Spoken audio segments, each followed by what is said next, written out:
c'est qu'en fait, j'ai fait des satsangs, des retraites et tout ça. Et ce que je sens, c'est qu'en présence d'une personne comme toi, il y a une grande libération qui se vit.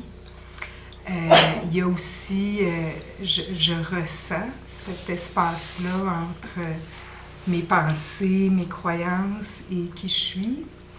Mais je trouve que dès que je retombe dans le quotidien, ça revient.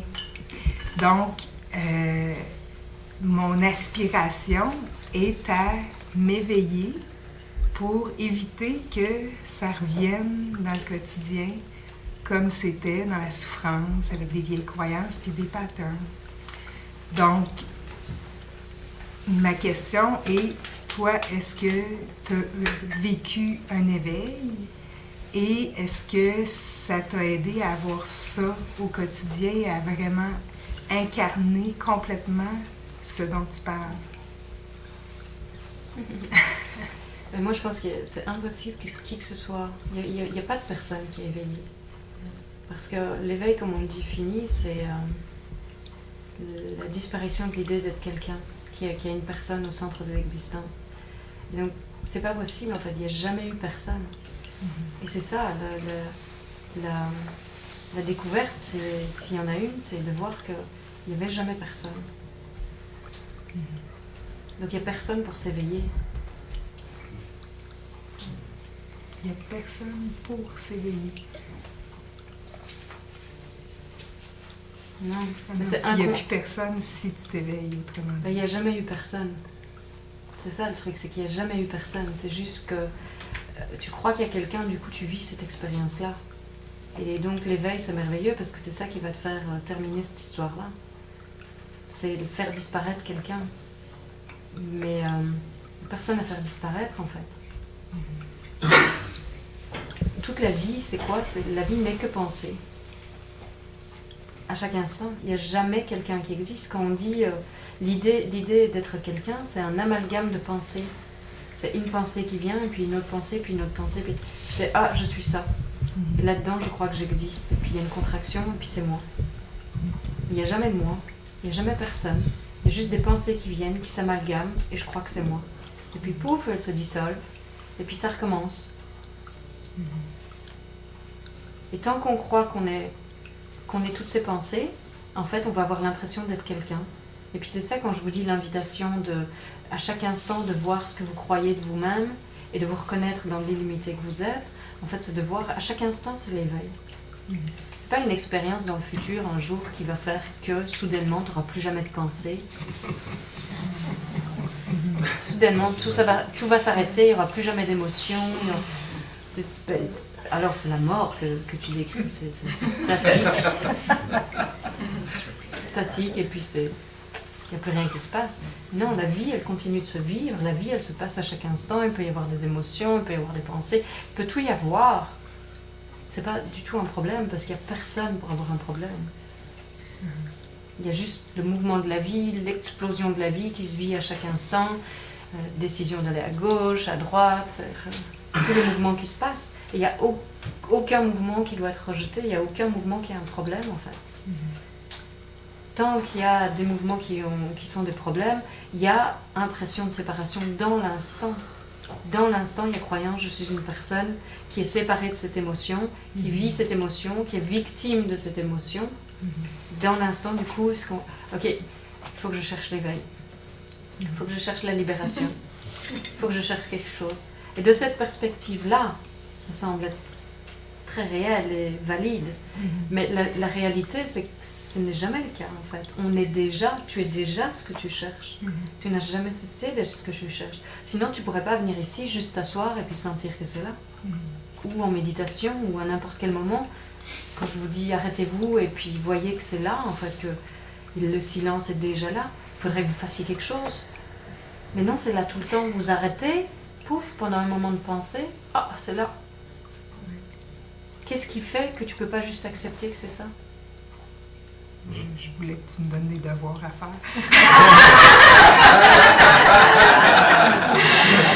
Trop facile. C'est tellement simple, tellement évident qu'on cherche à se compliquer la vie non-stop en fait. Et on imagine une expérience feu d'artifice qui va tout bazarder, qui va tout balancer, qui va exploser notre vie, et on ne sera plus jamais le même. Non. Non. Mais par contre, pour moi, c'est l'explosion de la vie à chaque instant. C'est dans la simplicité de l'ordinaire qu'on vit l'extraordinaire. Tu vois une goutte d'eau sous un arbre, tu vas te balader dans la nature, tu vois les gens, tout le monde est beau, tout est beau en fait. Parce que tu ne regardes pas avec tes pensées et tout ce que ça raconte de chaque chose. Ils peuvent être là. Mais c'est pas ça qui prend le dessus en fait. À chaque instant, tu reviens ici, reviens ici, reviens ici. C'est pas important ce qui se raconte. Et il ne faut pas aller dans son passé. Oui, mais moi, j'ai vécu ça quand j'avais 5 ans. Puis moi, vraiment, ah oui, mais moi, j'ai une excuse, hein, parce que mes parents, ils étaient comme ça et comme ça avec moi. Et puis, du coup, là, ça fait 30 ans que je me bats pour réussir ma vie et essayer de m'en sortir. Non, c'est pas une bonne excuse. C'est disponible maintenant. Est-ce que vous voulez vivre avec 30 ans de souffrance ou vous voulez être heureux maintenant? À chaque instant, c'est possible de tout lâcher et de vivre pleinement le bonheur. Et il n'y a rien, aucune expérience qu'on ait vécue dans notre vie qui vale de nous séparer de cette possibilité d'être heureux maintenant. La vie, c'est trop merveilleux que pour attendre. C'est trop merveilleux que pour attendre. Et nous sommes trop merveilleux que pour attendre.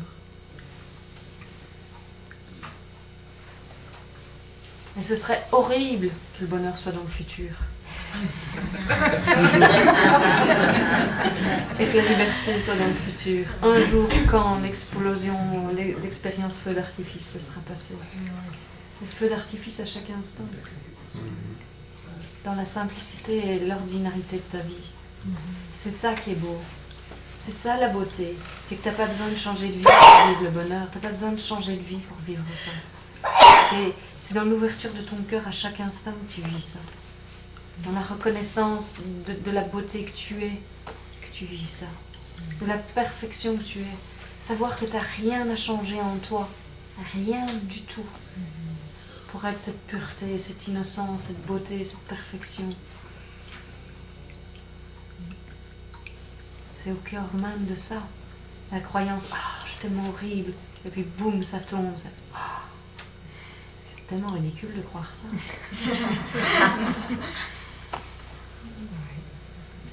Tu peux sentir ça? Oui. Merci. Merci à toi. Au lieu de se voir les uns les autres avec des circonstances différentes dans nos vies ou quoi que ce soit, évidemment on est tous différents dans la forme, c'est-à-dire complètement uniques dans notre individualité.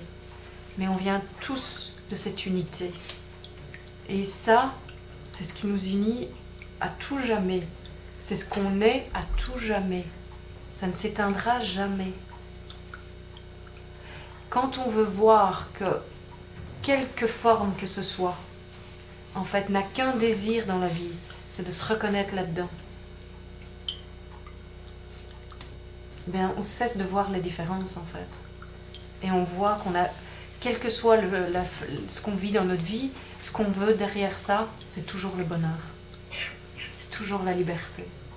Même derrière des actes qui semblent être horribles, quelque part, cette personne, dans son ignorance, croit que agir de cette façon va la libérer d'une souffrance à laquelle elle ne peut pas faire face, d'une sensation, d'une émotion que personne ne lui a jamais expliqué quoi faire avec. Et donc peut-être que donner une gifle va être dans l'instant la chose la plus relaxante, la plus libératrice qui soit. Et la personne croit vraiment que c'est ça qui va faire qu'elle va se sentir libérée. C'est pas qu'il y a des intentions vraiment de faire du mal. C'est que derrière tout ce qu'on fait, on croit toujours qu'on va atteindre cette relaxation, ce repos, cette libération, le bonheur. On sait juste pas toujours comment faire. On n'entend juste pas tous ce même message.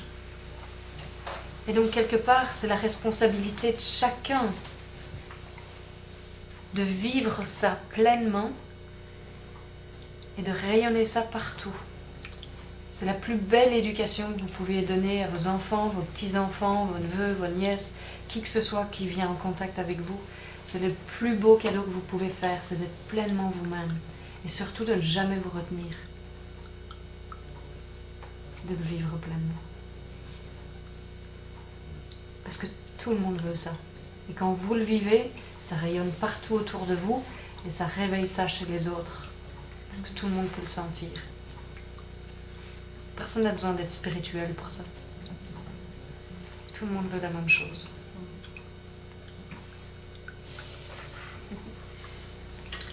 Yes! Un immense merci. Merci.